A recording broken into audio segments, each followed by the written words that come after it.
안녕하세요. 감동사연입니다. 즐거운 여름 보내고 계시나요? 모두 건강한 여름 나시길 바라겠습니다. 여기서 잠깐. 구독과 좋아요는 사랑입니다. 여러분은 신의 직장이라는 말을 들어보셨나요?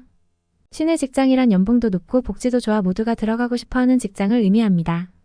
글로벌 기업으로는 구글, 마이크로소프트, 애플 등이 있겠고 국내 기업으로는 삼성전자, 현대자동차 등이 신의 직장으로 분류됩니다. 구독자 여러분은 혹시 우리나라의 근로기준법과 기타 노동법이 다른 나라와 비교했을 때 근로자에게 많은 힘을 실어준다는 이야기를 들어보셨나요? 우리나라의 경우 정규직으로 고용된 직원들이 해고당하는 것이 흔한 일은 아니지만 외국의 경우 굉장히 흔하고 해고 절차도 정말 말도 안 될 정도로 간단하다고 합니다. 오늘은 신의 직장에서 정리해고 당해 우울증을 심하게 앓았다던 엠마의 사연을 들어보도록 하겠습니다. 엠마씨가 보내주신 이메일을 보니 한국에서 유명한 트로트 스타죠. 이명훈과 정동원의 이야기도 적혀져 있네요. 엠마씨의 사연이 너무 궁금해지는데요. 한번 들어볼까요? 안녕하세요. 저는 미국 캘리포니아에 살고 있는 엠마라고 합니다. 지금은 아니지만 작년 말까지만 해도 구글에서 마케터로 근무했어요.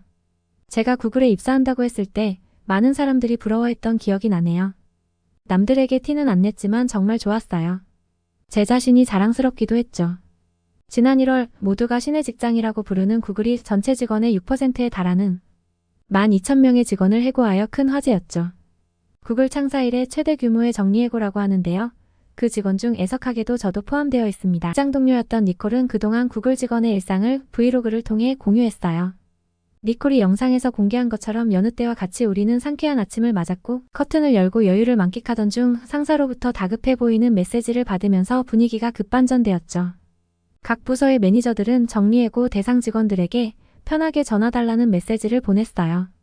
그래서 직원들은 즉시 상사에게 전화를 걸었고 뉴스와 이메일을 확인하라는 답을 받았습니다. 그 뉴스는 바로 구글 12,000명의 직원을 내보내 전 세계 인력 6% 감원한다라는 타이틀을 가진 뉴스였고 저희는 모두 그 뉴스를 보고 충격에 빠졌어요. 직원들은 급히 업무용 이메일과 캘린더에 로그인을 하려 했지만 접근 권한이 없습니다 라는 메시지를 보고 의열하기 시작했습니다. 아마 모두들 똑같은 생각을 했을 거예요. 어떻게 잡은 일자리인데 가족들에겐 뭐라고 말하고 이제 뭐하고 살지?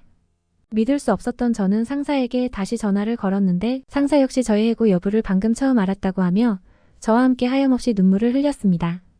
그리고 동료 직원들과 문자 메시지를 나누면서 얼마나 많은 동료들이 정리해고를 당했는지 알게 됐습니다. 이후 구직을 위해 링크드인에 로그인했고 그곳에서 저와 같은 상황에 처한 많은 사람들을 보며 서로를 위로해줬어요. 회사에서 꽤 많은 돈을 위로금 명목으로 주었지만 전혀 위로가 되지 않았어요. 구직 활동을 하면서 서류가 통과되었지만 자신감이 많이 떨어져 면접을 보면 떨어지는 게 일이었어요. 정말 우울했죠. 이런 일은 난생 처음이라 당황스러웠고 자괴감이 들었어요. 제게는 사랑하는 가족과 반려견 엘리자베스 그리고 남자친구가 있었지만 정말 속상하고 우울한 마음을 제가 주체할 수 없었어요. 큰 집에 혼자 있으려니 더욱더 외로웠고 정말 이러다가 큰일 나겠구나 싶을 정도로 우울감이 심해졌습니다. 미국인 10명 중 1명은 우울증이라고 해요. 비록 미국만의 통계지만 올해 들어서도 외로움과 우울증을 호소하는 미국인 비율이 사상 최고를 기록했다고 합니다. 고등학교 때 가장 친했던 친구가 부모님이 이혼하시면서 우울증으로 힘들어하다 안 좋은 선택을 하는 걸 봤어요. 그런 선택을 하는 걸 보고 저도 정말 충격을 먹었지요. 처음에는 무기력감으로 시작되었던 증상이 점점 더 심해지는 걸 느꼈어요. 급기야 남자친구에게 이 사실을 털어놓았고 정말 고맙게도 저와 함께 신경정신과 진료를 받으러 같이 가줬어요. 저는 우울증이라는 진단을 받았고 의사 선생님께서는 제게 약물치료와 상담치료를 권유하셨죠. 저는 빨리 이런 상황과 기분에서 벗어나고 싶어 약물치료와 상담치료를 병행하기로 했고 초반에는 조금 나아지는 것 같았습니다. 하지만 우울증 약이라는 게 그렇더라고요. 복약하면 굉장히 졸리고 몸이 나른하고 무거워져서 원래의 생활 패턴대로 행동하기 힘들었어요. 그래서 약을 꼬박꼬박 챙겨 먹는 것도 부담스러웠지만 빠른 회복을 위해 빠뜨리지 않고 약을 챙겨 먹었습니다. 우울증 약을 먹고 소파에 누워서 TV를 보는 게 일상이 되었죠. 구글은 정말 해야 할 일이 너무 많아서 집에서 편하게 TV를 볼 수가 없었거든요. 쉬는 김에 그동안 못 봤던 TV라도 실컷 보자는 생각에 드라마와 영화를 많이 봤었어요. 그러다 우연히 내일은 미스터 트롯이라는 프로그램을 보게 되었죠. 정말 한국 사람들은 여자, 남자 모두 예쁘게 생겼다고 생각했어요. 특히 정동원이라는 어린아이가 트롯을 잘 부르는 걸 보고 정말 깜짝 놀라 정동원 영상을 찾아서 엄마에게도 보여드렸던 기억이 나네요. 한국 정통 가요인 트롯은 참 매력적이었어요. 즐거움, 슬픔, 행복한 모든 감정이 서려있는 노래 같았죠. 제가 심적으로 너무 힘들어서 그랬을까요? 임영웅이라는 가수가 어느 60대 노부부 이야기라는 노래를 불렀을 때 갑자기 눈물이 쏟아지더라고요. 정말 힘들어도 가족들이 그런 모습을 보면 속상해할까봐 억지로 참고 있었는데 한바탕 울고 나니 조금은 안정이 되더라고요. 그 후로 저는 임영웅 노래와 한국 노래를 즐겨 들었고 열심히 치료를 받은 덕분인지 상태가 좋아지는 것을 느꼈습니다. 차를 타고 이동할 때나 집에 있을 때에도 임영웅님 노래를 즐겨 들었습니다. 그러다가 임영웅님이 LA에서 콘서트를 하게 되는 것을 알게 되었어요. 돌비 시어터에서 이틀간 공연을 한다는데 임영웅님이 콘서트를 한다는 것을 알게 된 시점에는 이미 콘서트표가 매진된 이후였어요. 정말 속상했습니다. 남자친구와의 저녁 약속이 있어서 터덜터덜 약속 장소로 나갔는데 이게 무슨 일인가요? 남자친구가 임영웅 콘서트 티켓을 가지고 있더라고요.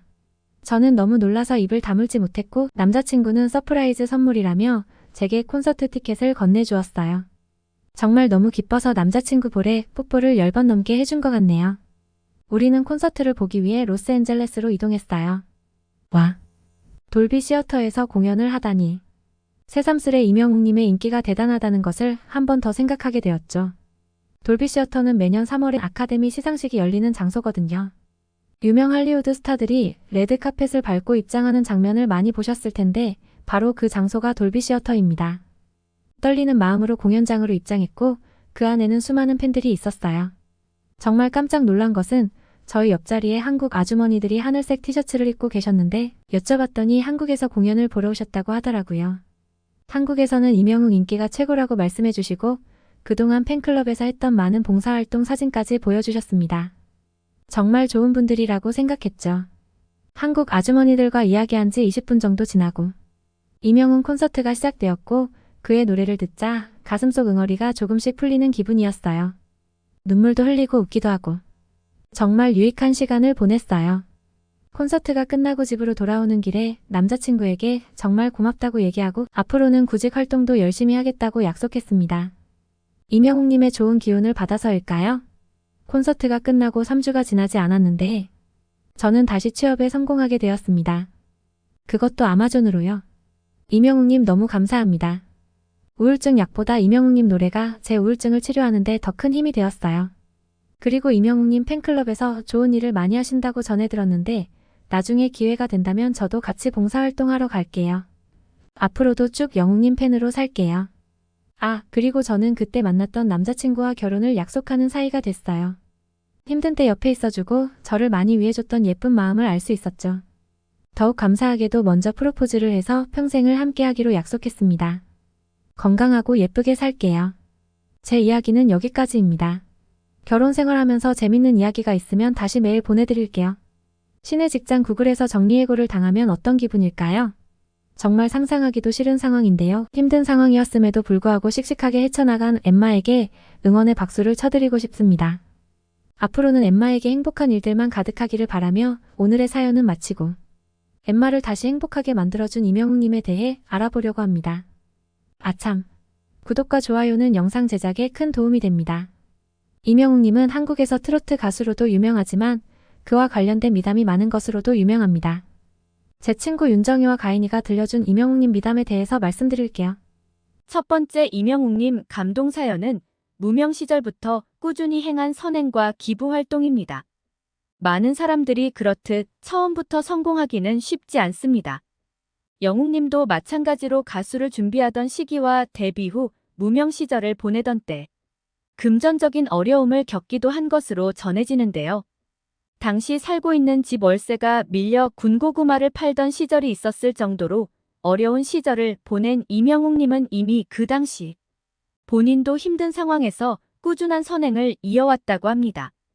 월세의 몇 배나 되는 상금을 탔을 때도 기부에 나선 그는 저는 난방이 되지 않는 방에서 거주하면서도 연탄 나르기 봉사를 수년간 이어나갔습니다.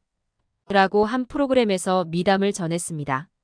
그리고 미스터트롯 1에서 진으로 당선된 직후에는 바쁜 일정 중에도 참가자들에게 상품권과 함께 자필 손편지를 일일이 써준 정성과 마음이 큰 감동을 줬다고 하네요. 이명웅님은 장애인단체, 소외계층, 아이들 장학금 등을 위해 지금도 꾸준히 기부하고 있으며 공식적인 팬 서포트를 금지하고 있는 그의 팬들 또한 선물 서포트 대신 이명웅 팬클럽이라는 이름을 달아 끊임없는 기부를 이어가고 있다고 합니다. 두 번째 이명웅님 감동 사연은 교통사고 부상자를 구조한 이야기입니다. 2022년 1월에는 이명웅님이 교통사고 현장에서 부상자에게 응급처치를 시도하고 도왔다는 보도가 전해졌습니다. 서울 여의도 방향 반포대교 인근에서 승합차가 차량과 추돌하면서 사고가 발생했는데 이명웅님은 교통정체 상황에서 사고 차량으로 직접 다가가 부상자를 구조했다고 합니다.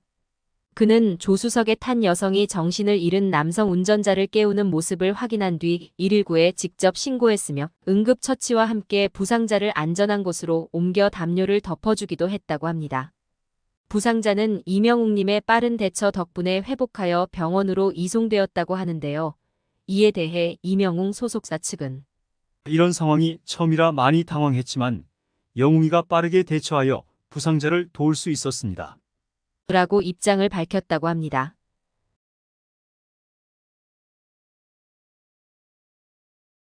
세 번째 이명웅님 감동 사연은 출연료와 관련된 이야기입니다. 이명웅님은 KBS 단독 특집쇼에 출연료를 받지 않고 참여하고 대신 자신의 출연료를 스태프들에게 나눠주었다는 사실도 뒤늦게 알려졌습니다. KBS에서 위 알 히어로를 제작한 권재영 PD는 비하인드 스토리를 공개하면서 재밌는 이야기를 전했습니다. 당시 KBS는 이미 나훈아, 심수봉 단독쇼를 했기 때문에 또 다른 큰 기획이 필요했습니다. TV조선과 계약이 끝난 이명웅을 KBS에서 데려와야 했습니다. KBS가 이명웅을 잡기 위해서는 이명웅이 돋보일 수 있는 큰 무대를 만들어야 하고 나훈아, 심수봉의 연장선에서 제작해야 한다고 설득하고 보고했습니다. 이후 권 PD와 KBS는 위 알 히어로를 기획할 수 있었고 무대 오프닝 때 헬기를 띄우는 등 최고 대우를 해주며 이명웅님 모셔오기에 성공한 것으로 전해지고 있습니다. 그러면서 권 PD는 이명웅님의 미담도 공개했는데요. 이명웅이 위 알 히어로에서 자신의 출연료를 받지 않았습니다. 이명웅이 무대를 만드느라 고생하는 스태프분들에게 출연료를 나눠주고 무대 잘 만들어 달라 부탁하더라고요. 영웅님의 발언에 저뿐만 아니라 모든 스태프이 놀랐던 기억이 나네요. 라며 그때의 일을 회상하며 웃었습니다. 마지막 이명웅님 감동 사연은 영웅님 군대 생활과 관련된 이야기입니다. 이명웅님의 미담은 군 복무 시절 같이 근무한 동료들에게서도 나왔는데요. 이만하면 정말 미담 제조기 아닌가요? 최근 온라인 커뮤니티에서는 자신을 이명웅님의 후임이라고 소개한 병묵님의 글이 화제입니다. 2012년 육군 백골 부대에서 영웅이 형을 처음 만났어요. 제가 또래보다 늦은 나이에 입대해 적응을 잘 못했거든요. 당시 영웅이 형은 매번 동료 근무자들을 잘 챙겼고 팀워크를 다지는데 큰 도움을 줬어요. 그리고 당시 소초 막내인 제게도 먼저 다가오셔서 간식도 챙겨주시고 군생활 조언도 해주셨습니다. 형은 상대방 말에 귀 기울여 공감해주는 따뜻한 선임이었어요. 어떻게 보면 짧지만 길기도 한 6개월이라는 시간이 즐겁고 소중한 추억으로 자리 잡았고 형 덕분에 무사히 군생활을 마칠 수 있었습니다. 라고 이야기하며 영웅님을 진심으로 응원한다고 전했습니다. 사실 이명웅님의 군 시절 미담은 여러 번 나왔는데요. 지난번에는 이명웅님이 군 시절 전우이자 장애인 축구팀 코치를 맡고 있는 동료를 격려하기 위해 축구화와 용품을 보낸 사실이 알려졌고 자신이 복무했던 육군 부대에는 군 장병을 위해 복지 물품도 지원한 것으로 알려졌습니다. 톱스타가 되기 이전부터 마음이 따뜻한 사람이었다는 것을 입증해주는 감동 사연인 것 같습니다. 이 이야기를 듣고 많은 팬들이 사람이 성공하는 데에는 다 이유가 있는 것 같다. 성공하면 누군가 질투에 악담이 퍼져나오기도 하는데 영웅 오빠는 전혀 반대네요. 너무 멋있습니다. 화이팅 하세요.